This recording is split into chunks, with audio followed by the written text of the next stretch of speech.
This is going to require a little bit more focus. So basically, there are a couple different things that you look at. Stats will stack with themselves additively. So 2 or more of a stat with the same ID will simply be added up. However, there's a distinction between global and local stats. So local stats will only be added to the relevant source, whereas these global stats are applied globally as the name suggests. Great example of that is, let's go here, an attack speed on weapons. So most weapons, when they have attack speed on them, that attack speed is local. So you see how Brightbeak here says 50% increased attack speed? That basically means that the attack speed for this particular weapon is 50% faster. And you can see that reflected on the weapon itself with a 2.1 attacks per second. Things like Prismatic Eclipse, which is very rare, kind of outstander for this type of modifier, you'll see that there's a couple different things that are going weird with this weapon. So you get 25% increased global physical damage with weapons per red socket, 12% increased global attack speed per green socket, and that's the one we want to look at. So we have 3 green sockets locally, and that means we get 12% for each one of those globally. So it means we get 36% global attack speed for this. If you're dual wielding Brightbeaks and trying to leap slam faster, you won't go any faster. And we can show you this really quickly by, if I just go pick up any other weapon. This is me leap slamming with a scepter in my offhand. Pretty fast, and if you look at the actual speed, 6.64. If I switch to Prismatic Eclipse, 0.52. And it's kind of hard to tell, but like if you just listen to the sound, right? That's the sound of both of them. Just listen to the sound. It's a lot slower. So that's the difference between a global and a local modifier. You like silly tech things? Yeah, I'll check that out after this. So rule of thumb based on descriptions. Visible description generally hits a few rules interaction. Flat stats usually use the form of the word add. They stack additively with other flat stats of the same type, basically. Resistances are flat stats, which use the word increased and are represented as percentage, and so are notable exceptions to the general rules. So like when you, for example, have an item like this, where it's like plus 6% to all elemental resistances, you're not expecting that to like multiply, right? You're expecting that to be additive. At least I am. Or like 33% cold res. Alright, Ghost Boss, have a good night, man. Thanks for hanging out. Ate his best friend. And so like all of these are kind of additive.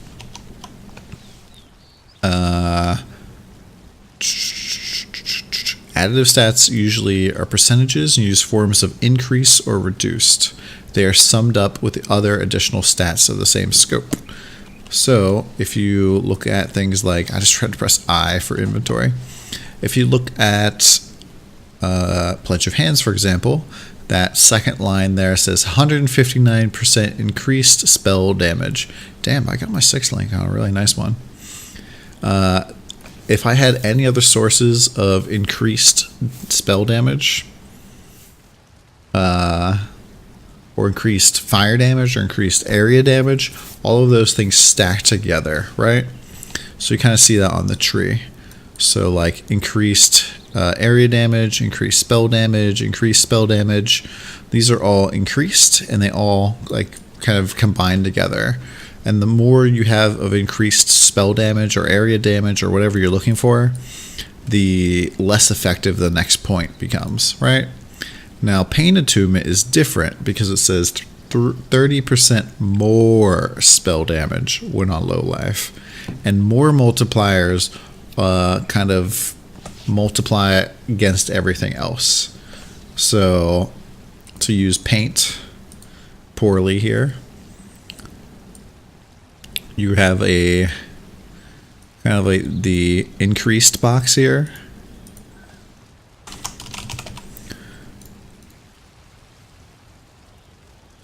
Actually, let's see. Like first, you have the flat damage, and then the next box is all of your sources of increased damage. And so basically you times your flat damage by your increased damage, and then last you also have, not last, but then you also have more damage number 1, and then you can have more damage number 2, more damage number 3, and more damage number 4. That's why when you're looking at skill gems, for example, things like concentrated effect, when they say more area damage, they're a lot better than getting like 54% increased damage. You see 14.4, I take out conk, goes down a lot, down to 9,000. So this gem's adding a ton of my damage because of the more multiplier. The very last thing, and we can like show that there's a bunch of these.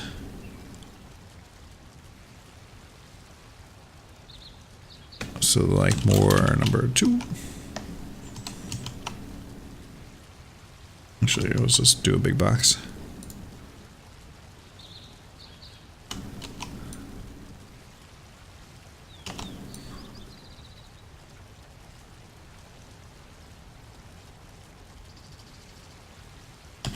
And I think you guys get the point here, but some more damage number 2, more damage number 3. And then the very last thing is damage taken. Right? And so where would you see damage taken on in the game? There are some things, so for example, Intimidate.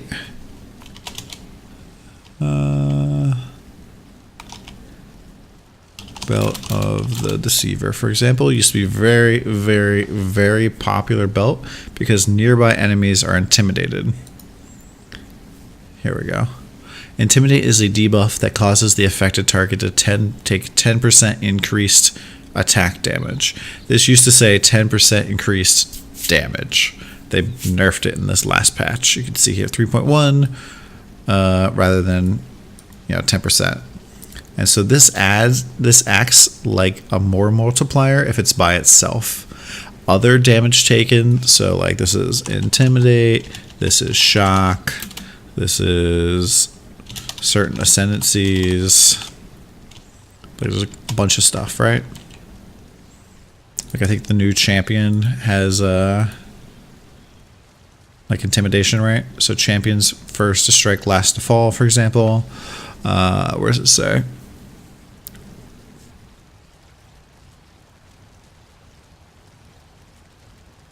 Yeah, so yeah, here is another Intimidate. Not sure if they actually updated this all the way. But this is like different sources of taken, so damage taken sort of thing. And so those all multiply against everything else. So that's why like flat damage is really good, because you like stack a bunch of flat damage with Abyss Jewels, for example. You're getting a lot of increased damage probably from your gear or from your passive tree, and then you get more damage multipliers from your jewels, or from your gems. And then damage taken is like kind of like extra stuff you get from Shock or Intimidation or other stuff. And so that's kind of how the damage generally works. You have like things in different areas. So if you're stacking way too much increased damage, it's not going to do a lot for you. But if you're finding ways to get more multipliers, or to get a few damage taken multipliers, it can help out your damage a lot. And that's really important. So you kind of like, you don't want to have a build that's like focusing all in one area. So if you had a build that like put all of its build resources into flat damage, it's going to be eh. And if you have a build that has like mediocre flat damage but a lot of increased damage, it's also going to be eh.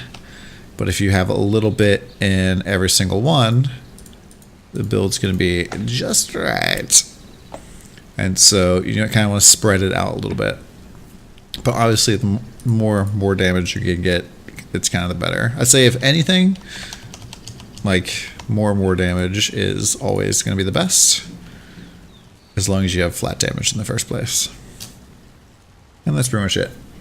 Penetration is really good too. Yeah, penetration kind of goes into the calculation as well. So then, like, this is the damage you do. And then I guess you could say penetration is a more multiplier, or that's kind of separate from damage taken. So we can say penetration is a thing. It's a good point, Nom de Plume.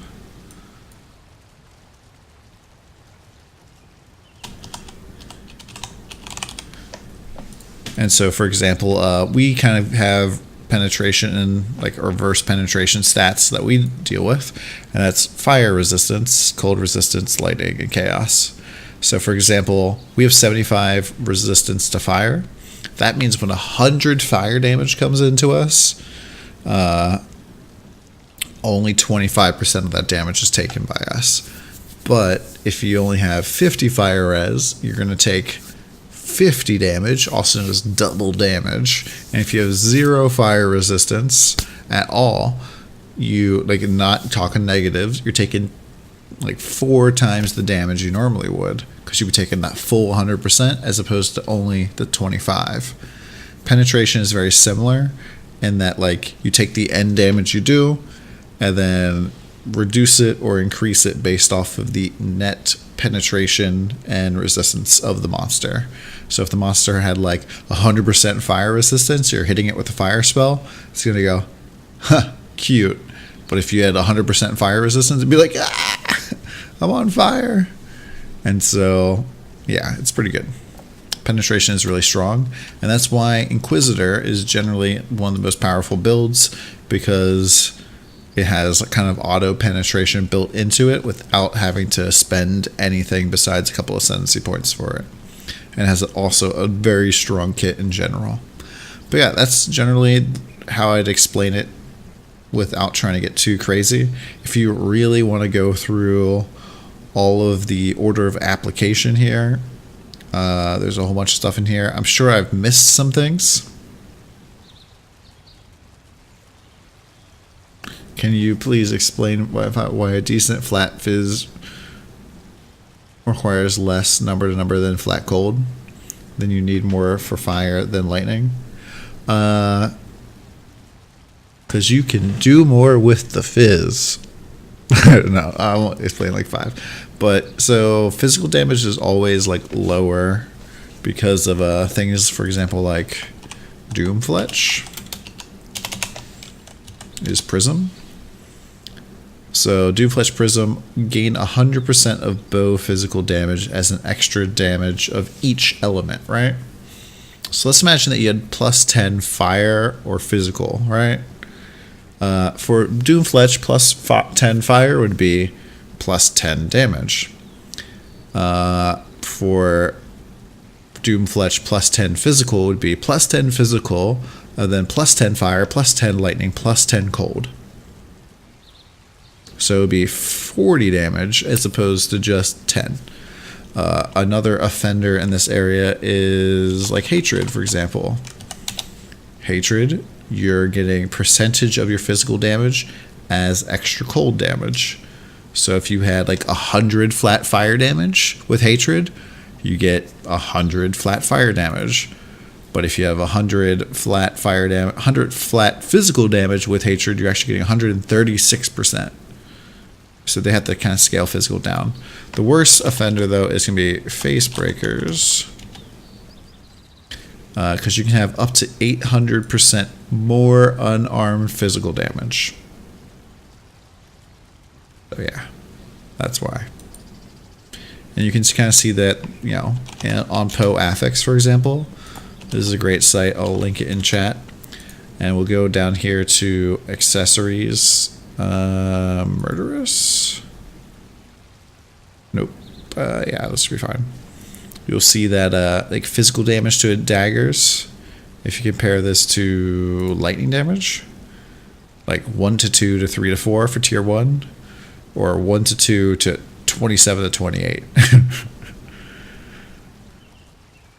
Everything gets bigger if you have phys flats. Not necessarily everything gets bigger, but physical mods are generally stronger in a lot of builds because you can convert the phys or get elemental percentage of physical added as elemental.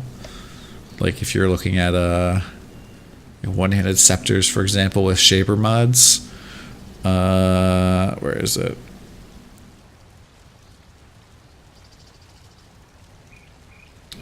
You can have 36 to 40% of physical damage as extra fire, and on the same weapon also have so you have 40% of physical damage added as extra lightning, 40% of physical damage added extra fire, and 20% of elemental damage added as extra chaos on one weapon. That's a lot. That's a lot.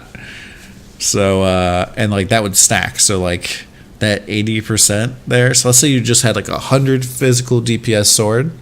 You're adding 80 elemental damage there, and then adding an additional 16 chaos. They just have different kind of ranges. So lightning damage is generally known for having low lows and high highs. So if we're looking at tier 1 here, on average 1 plus 2 plus 27 plus 28, divide that by 4, divide that by 2. Average damage for the tier 1 here is 725. If we go look at fire damage to attacks here, 7 plus 10 plus 15 plus 18. Divide this by 4 and divide that by 2, 6.25.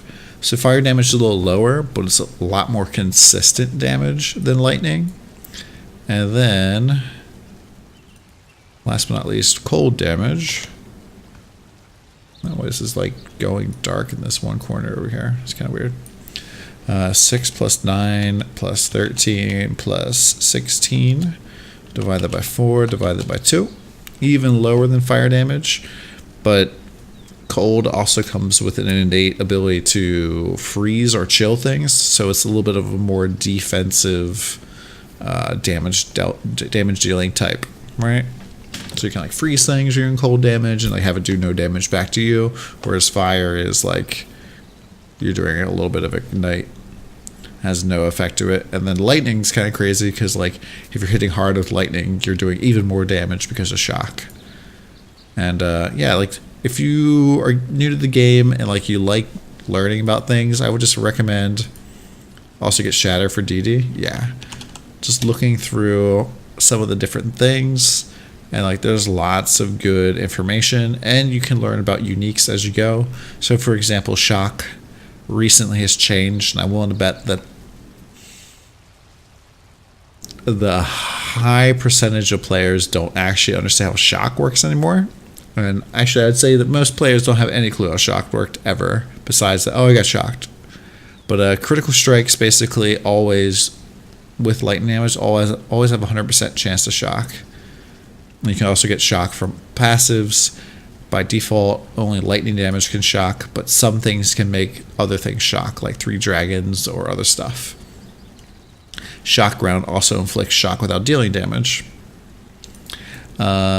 You can also see that the base duration of shock is 2 seconds, and the damage increases. This is the part that changed. Scales relative to the amount of lightning damage dealt to enemy's maximum life. Increased damage from shock is capped at 50% at 10% of the target's maximum light dealt with chaos damage in one hit, scaling down to 0% at no damage. Hits below the minimum threshold of 1% effect are discarded, effectively requiring a 0.2% of enemy maximum life hit in order to shock. The increased shock effect will reduce the threshold required to reach the cap.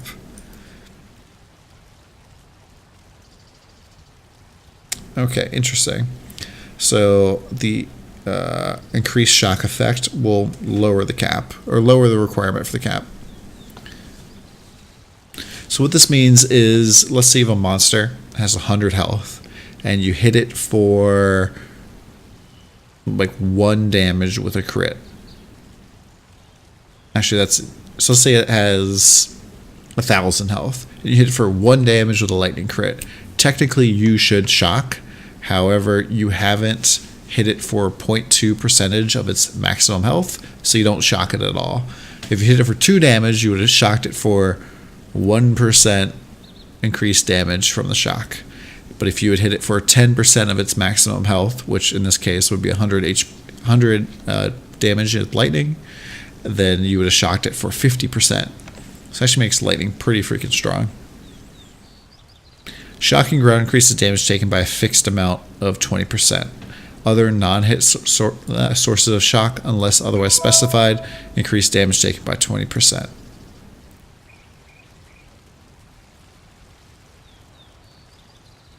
So yeah, that is Dawn Academy about damage types. But yeah, there's lots of good